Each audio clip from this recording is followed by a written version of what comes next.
Welcome to the Full Dive Gaming Podcast, bringing you a weekly dive. Just kidding. It's been quite a while, actually. But we are back.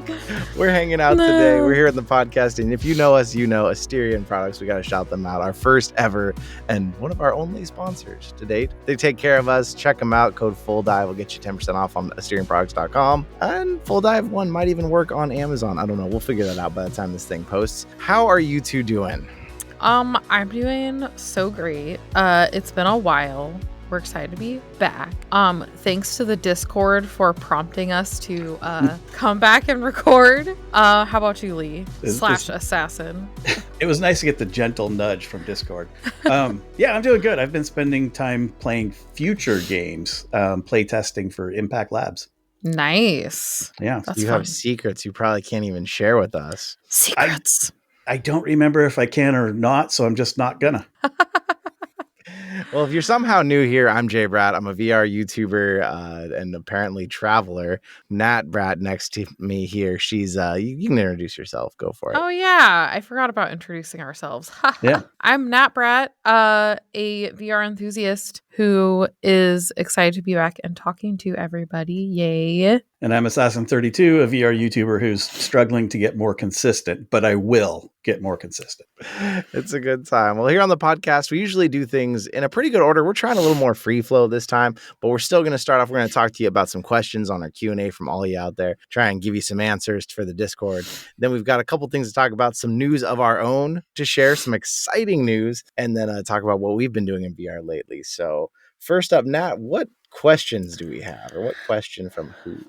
All right, so we've got a question from Chili's94 asking, with the advancement of AI, do you all see it being implemented into VR? Interesting question.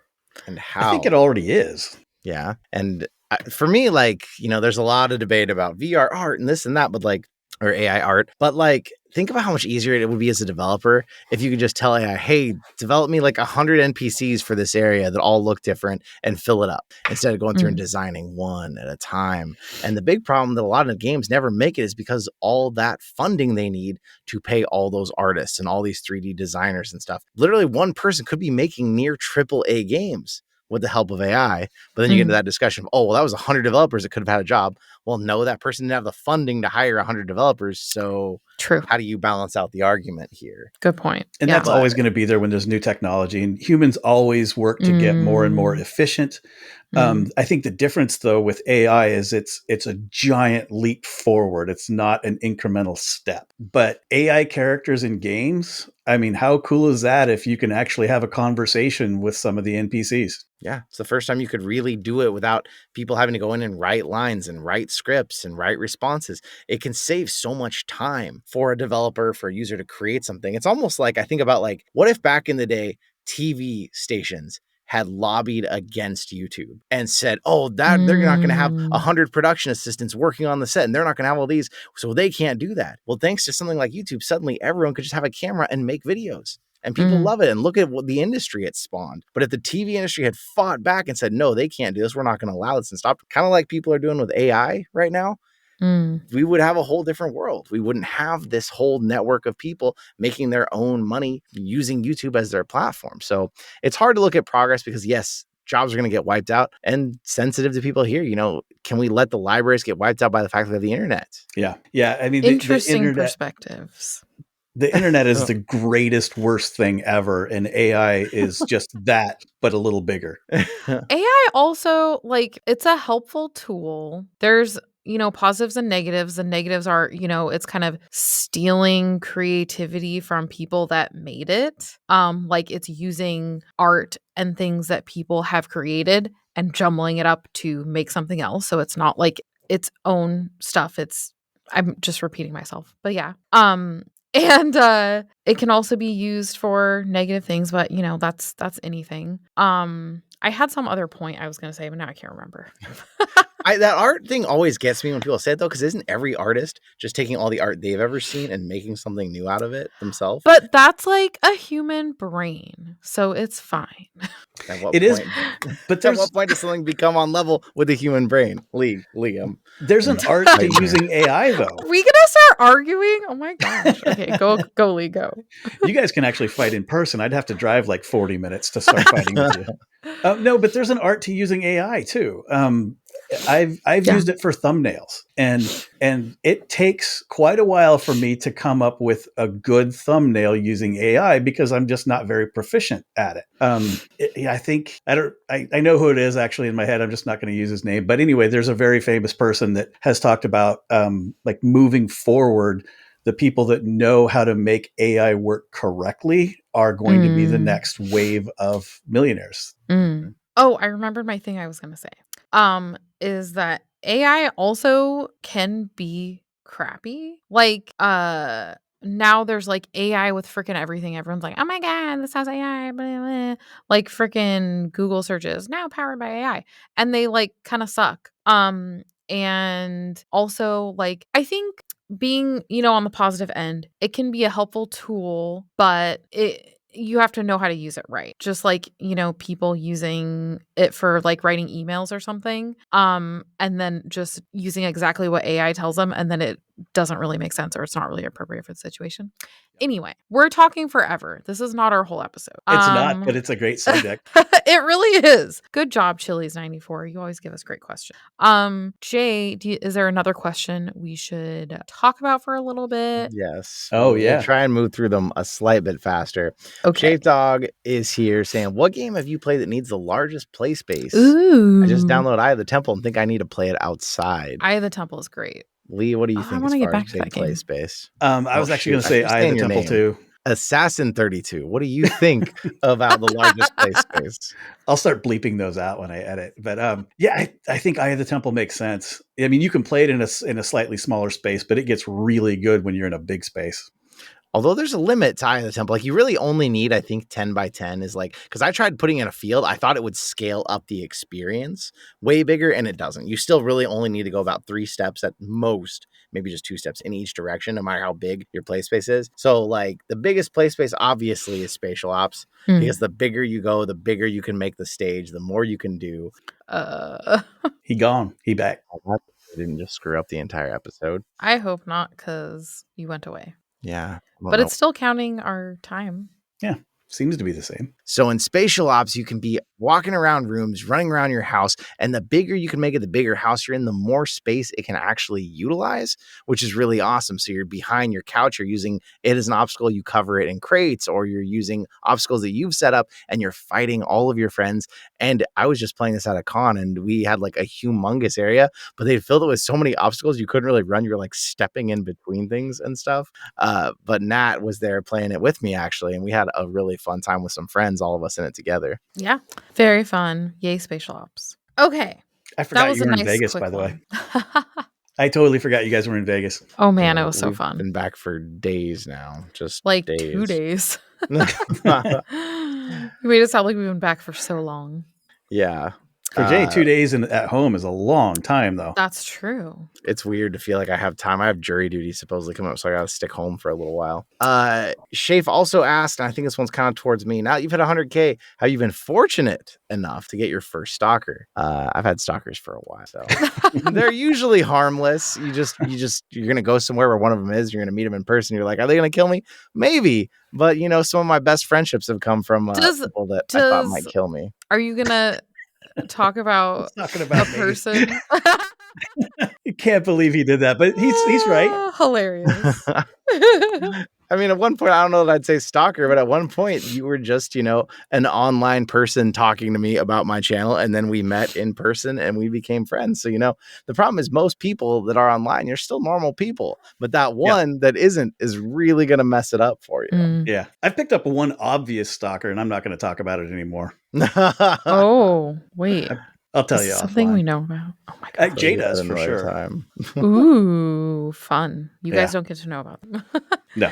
Maybe in a subsequent episode. How about one more question, then we'll move on. Assassin. Where are we at? Oh, JammyRex. PM when we might finally see mustache tracking go mainstream, capturing subtle stash movements in virtual experiences. JammyRex is awesome. Love it. It's exactly what we need. Maybe JayBratt needs that for his stuff he does. I feel like this is something that AI could help with, right? It absolutely can, because I used AI on one of our videos, I don't know, like 6 months ago, where Nat was talking and I put a crown on the top of her head. And I'll actually put this in when I'm editing so you can see it. But I put a crown that tracked with her as her head moved around. So if I can do it on Nat's forehead, you can do it on a mustache. That didn't sound right. Like that's like one of the worst "that's what she said" I've ever heard of. Oh, well, we have some news. We have some Oh my news gosh. ourselves. And for all of you out there, we are now the third best VR podcast on the planet, according to the most legitimate website we've ever seen. So legitimate. Podcast.feedspot.com. Check So it out legitimate. right here. We have got the 10 best virtual reality podcasts. One, if you don't know Voices of VR, Kent By. I think he's like Road to VR also. Probably one of the oldest and most known podcasts. Rough Talk VR, the Rough Love Talk Rough Talk. boys. They've been on our podcast before. They've hung out with us. We like them. And then right there behind them, Full Dive Gaming. Thanks to all of you out there. Wow. Number 3 on the list on this most prestigious of FeedSpot websites. So congratulations and thank you. Good job, us. All we needed to do was not record an episode for 4 months. I think it's rigged, and I want a recount. You thought we were number supposed one. to be at the top. I We're feel number like one. Rough Talk should be number 1. They're great. They put out a lot more content than we do. So if They nothing, sure if do. it was based on pure content, it's clearly them. I don't know if Kent By is still that active with his. Stick around, everybody, though, because we've got a plan for some content. Yeah, content. Tons of good stuff. So much content. Secret guests, not secret guests. Yeah. Conversations. We have an episode Topics. coming. An episode coming. Topics are rad. It froze, or Jay froze. Yeah. So there you go. We're number 3. We're number 3. We're number 3. Number 3, baby. Hell yeah. There's other top lists to talk about this week. Assassin. I thought you said topless. You did not say that topless. too. We were in Vegas, so that's true. Assassin, what are we talking about? Meta came out with their highest selling games list, and it was the top of 50. all time. And I thought there was some things that were interesting. There's some stuff that you would expect, like Beat Saber's number 1, and that makes sense. It's been out forever. It's a great game. It's been on sale a million times, and it's been bundled with the Quest multiple times. There's a lot of games at the top of the list that are kind of like that have been around a long time. But one thing that I thought was just an absolute travesty was Moss is number 49. Oh, Moss. Sad. And it's under Angry Birds. Come on. It is. It's under That's Angry sad. Birds. And Drunken Bar Fight is 19. That's hilarious. Now, Drunken Bar Fight's been out for a while. It's a fun game and everything. I just didn't expect it to be number 19. And Walkabout is 20? Is Demio even on this list? I haven't even looked at it. Oh my God. Demio, where are you? I don't think it's on there. Oh my God. That makes me so sad. There's some things that make a lot of sense, but like, yeah, I would have thought Demio would be on there. Walkabout at 20? I mean... Walkabout is so good. I don't know. When I look at like the followers I have and the people I'm following on the Meta Horizon app, hate that name. Everybody has Walkabout mini golf. So I don't know. Maybe I'm in a little weird pocket. Man. Well, it's also interesting because a big metric people have used for a long time to try and understand, because Meta didn't publish a lot of this stuff, was the number of reviews games have gotten. But if you look at this, Beat Saber's 52,000 reviews, Blade and Sorcery 56,000. That's number 4. Yeah. But Job Simulator and Super Hot, who land the 2 and 3 spots, have 20 and 19,000 reviews. Yeah. So the number of reviews may not be as indicative as to how it's selling as people think. Especially when it probably comes to, I imagine, price points play a big point too. And then there's some games like I Am Cat went viral, so it's on the list. And I think it's like how many 23. reviews? 23, and it's got 63,000 reviews. Yeah. More which gives reviews it than Beat Saber. more than Beat Saber, but it just hasn't been out as long. I'm sure it'll catch up in sales eventually if it keeps the popularity it has, because it's crazy popular. Yeah. Yeah, I just thought it was interesting. There's some things in there I didn't expect. Yeah, a Township Tale number 32. Definitely some good games that are not on this list. But I mean, it's like highest sale, so it's not necessarily like the best games. It's just ones that most people buy. And on Township Tale, I'm pretty sure Todd bought half of those copies. Of Just Todd. The Skybox VR video player coming at number 47. Yes. Something that you can put your own 3D videos into and then watch them back. Interesting. People have paid $10 to watch their own 3D videos. Yeah. Well, someone's 3D videos that they bought online or got online. And then Among Us is in the top 10, which I never play Among Us, but when I do, I have the best time in VR. And what you have to remember is these are top selling, not top downloaded. So free games don't make it on here because that would screw this list up big time. Yeah, Gorilla Tag would be the top 3 spots on the list, I think. Ugh. I'm sick of Gorilla Tag being a thing. Don't worry, Animal Company is taking over. It's the new Gorilla Tag. This is a thing we're going to talk about in our next episode. Yeah. Top 50, it's out there. We'll leave a link to it down below if you're interested in seeing what the top 50 are. But there's not any like special sale going on with it or anything. And I think like the sale that's going on right now just ended anyway. So these are all like full price from what I can see. But if you're curious as to what other people have bought over time, it's there for you. The big sale ended, but then the Star Wars sale just started, the May the 4th sale. So all the Star Wars games. May the 4th. And there's a new Star Wars game coming soon. Yes. Do you want to talk about that? I got to play seconds of. Seconds? Went all the way to Japan for a few seconds of Star Wars. Wow. Sometimes you fly around the world for a few seconds of goodness. The next thing we're going to do is we're going to talk about what we're all been up to in VR lately. I think I'd like to go last on this one. So, okay. Assassin, why don't you tell us what you have been doing in VR lately? So most of the VR I've been doing lately, I already mentioned it. I'm play testing some games before they release for Impact Labs. Tomorrow or today, when this episode is published, I am playing some walkabout mini golf and trying to get Nat to take part of her lunch and play with us. Fun. They've got a Raptor course coming out, and it looks like it's going to be. Actually, I mentioned it earlier, and my brain stopped. Yep. Isn't that about to go up in price or something too? Walkabout, didn't I hear that somewhere? Oh yeah, Walkabout. So it's $14.99 is the regular price, and it comes with 8 courses. But literally tomorrow's the last day to get it for that price, and it's going to jump by $10. But they're going to add 6 more courses, so it'll come with 14. If you're really smart though, and you don't have it, buy it now, and you get a free upgrade to 14 courses. So, like, I'll get this episode out as early as I can in the morning, and all of you that don't have Walkabout, just get it. It's fantastic. It's so good. It's so fun. Yeah. Oh my gosh, dinosaurs. I love dinosaurs. Oh, it finally just occurred to me. Jurassic Park. It seems like it's going to be Jurassic Park-ish. Yay. Welcome. Roar! So your brain's like a filing cabinet, and the more files you have in it, it's harder to find the file you need. And it's true. And the older you get, the more files you have. So I have too many files. Me too. It's a problem. You also came up and you played a little PSVR 2. Do you want to talk about that at all? Yeah. What was the name of that one? Remind me. We played some Gran Turismo. We did. And we also played some Cube. Yes. Cube. Cube is awesome. It's Minecraft, but much, much prettier. So much to do in there and so much time to spend. I thought I could have sat there for hours, like shooting the crossbow at the deer and launching them through the sky. Poor deer. That was a weird thing. We didn't expect that. When you shoot a deer with a bow and arrow, it goes all I am goat and launches into the sky out of nowhere for some reason.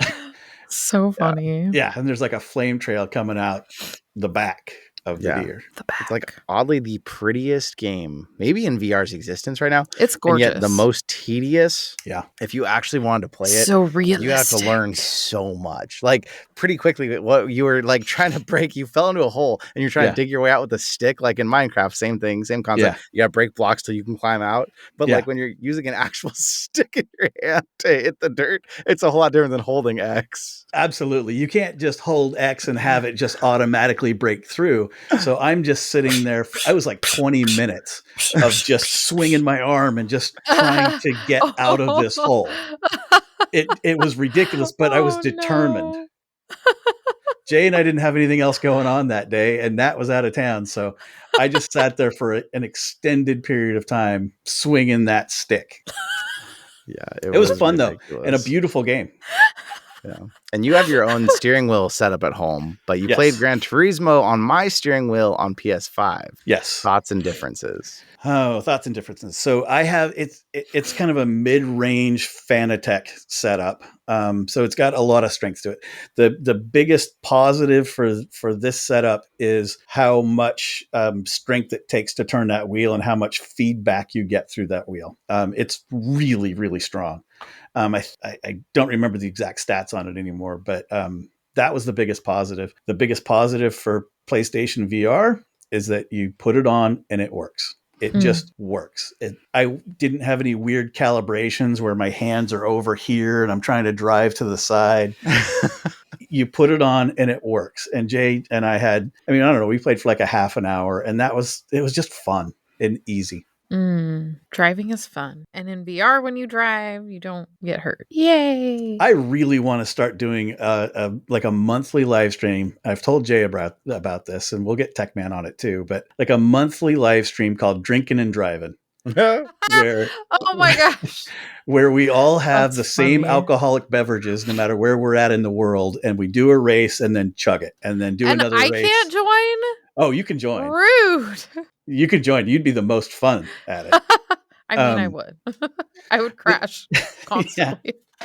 But it was fun to just put it on and go. Like there wasn't all of the computer stuff and making the headset work with the steering wheel and making the steering wheel work with the computer and all of those things. It just worked. You put it on and you drove. Nat, what have you been doing in VR lately? Not a lot. As we've not been recording, I also have not been doing a lot of VR. That's probably something we'll talk about in the next episode. Everyone listen to the next episode. It'll be great. But JayBratt and I went to Vegas recently and played a little Spatial Ops, as he mentioned. Spatial Ops, and then what was the other one? It was Laser Limbo, which I thought was going to be, because I have not been keeping up very well. I thought it was going to be like Limbo. It's not Limbo. It's like shooting each other. Well, that's because you didn't get to play the full modes. So the full game, the idea is it's usually PvP. They only have this small setup area where you play it against drones with a partner, shot drones down. Normally, it's this whole course, and there's lasers that will hurt you if you hit them. So you have to go under them and jump up and shoot each other and all this stuff. I have a full video about it that I can send you, Lee, that you can grab clips from to show on screen of people. Because there was like one guy, this stunt guy, he's in Cobra Kai. He was like running around sliding on the ground under the lasers and shooting back and stuff. Like when you have the big course, it's really cool. Okay. But they were using the big course for Spatial Ops, which is just such a great example. Yeah. That sounds very cool. I did the non-limbo-y version of Laser Limbo, and that was pretty fun. I accidentally shot at my fellow player instead of at the little robot people for a while because I didn't do a tutorial, I don't think. So I was just like, oh, shooty game, shoot, ha ha ha. And then he kept saying, you're not supposed to shoot me. And I was like, oh. And then I was like, oh, there's little robots, ha ha ha. I did not notice them before. And then it was really fun. And Spatial Ops was great. Mine got a little glitchy because I was one of the people that was like recording in the headset. So it decided to just be like, you're just not gonna work for a while. So I had to like leave the game, which was sad. But we played like the capture the flag mode, which was really fun. I really like capture the flag. Our space was not super big, so it was not a very far way to get the flag and bring it back, but it was really fun. And actually, my team full of newbies, because for some reason the seasoned people were like, we're all going to be on the same team and all the newbies are going to be on one team. I was like, why? Because it was 2 versus 3, so it makes sense for the 2 good people in the small team versus 3 other people. Whatever, I guess. Anyway, we did pretty well, even though we were all newbies. It was 6-7 at the end. You guys only lost by 1 flag, so good for us. Close. We're great. Nailed it. impressive. How else do you balance 2 versus 3? Come on. And 6 to 7, I mean, you can't get much better than that. Yeah. True. Any closer would have been a tie, and we just all would have been disappointed. Yeah, I then. guess it was balanced. I went to Japan to try out the new Star Wars game with Meta, Star Wars Beyond something. I can never remember the name of this one. It's not a great name. And it's so far from my 3-minute demo is not a great game. Oh, I will say, so if you played Vader Immortal, you played Tales from Galaxy's Edge, you know that they look good. They're really pretty. The voice acting is usually on point. They get good actors for it, but there's always a few little things that annoy you. One, oftentimes you're stuck with like click turns or teleporting or some stupid option. And then 2, people do say they're walking simulators. Oh, there's not enough action. They're too boring, blah, blah, blah, blah, blah. That's usually a complaint about those games. Yeah. Well, they put out this new game and they didn't change any of that. It's still beautiful. It's still story and acting and all that stuff seems really good, but they really wanted to make mixed reality in it. And it feels like they didn't really know how and just kind of shoehorned it in. So in the demo, you start off in a room in a pod racing working shop, and it's really cool. You're looking around, everything's cool. You're forced to teleport. I believe you can probably change that in settings. You can probably walk and then physically turn like you've had to in the other games. But for now, I was stuck teleporting. And then suddenly it switches to this cutscene outside of the shop. But instead of you standing there full-size first person, all of a sudden there's this table in front of you that shows like the sandy desert. And then this, the like shop you were in looks like just this little tiny building now. It's almost like you're looking at a scale model from the outside and you see all the people outside talking. But then it did this thing where it kept jumping back and forth like a movie changes camera angles, but you're now in mixed reality. So it's really jarring. So like you're looking down this little thing and then all of a sudden it would cut to like the 2 people talking and they're really big.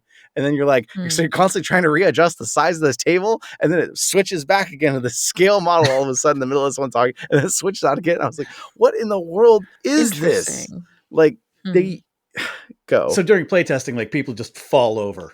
Like you're just playing, and then the group falls. I'm guessing, although there wasn't a chair for me to sit on, but I think you're supposed to be sitting. But it was like, you could tell they just said, make mixed reality. And no one really knew what to do with that. And then you get into the pod racing. And everybody goes, oh, pod racing, like that N64 game back in the day. You're going to be sitting in a pod racing. No, the pod racing is in third person. But like Demio, you kind of have the choice where you can have it way down, you're looking down on it, or you can pick up the table really big and you can be right behind the pod as you're going. So that felt pretty immersive if you're behind it. But the problem was they're up against the rendering capabilities of the Quest in this high-speed mixed reality pod racing. So instead of being able to see like the whole track running around your room, you see a small square of the track at a time. And so you have no time to react to this stuff. You basically crash your way through the course for the first lap. And then the second lap, you kind of remember where stuff was a little bit, but it is just like, and I pulled my headset off and the executive producer of the game is standing there in the room as I'm talking about it. And they're like, I'd love to hear your thoughts. And I was like, I can tell you're Would you really? I was like, I can tell you're up against it on the power of the headset because you couldn't render any more than that. But without rendering any more, I can't see where the heck I'm going. So it was, yeah, it's, I don't know. Was there any indication if this was a Quest 2 game or Quest 3 Quest exclusive? 3, 3S, no Quest 2.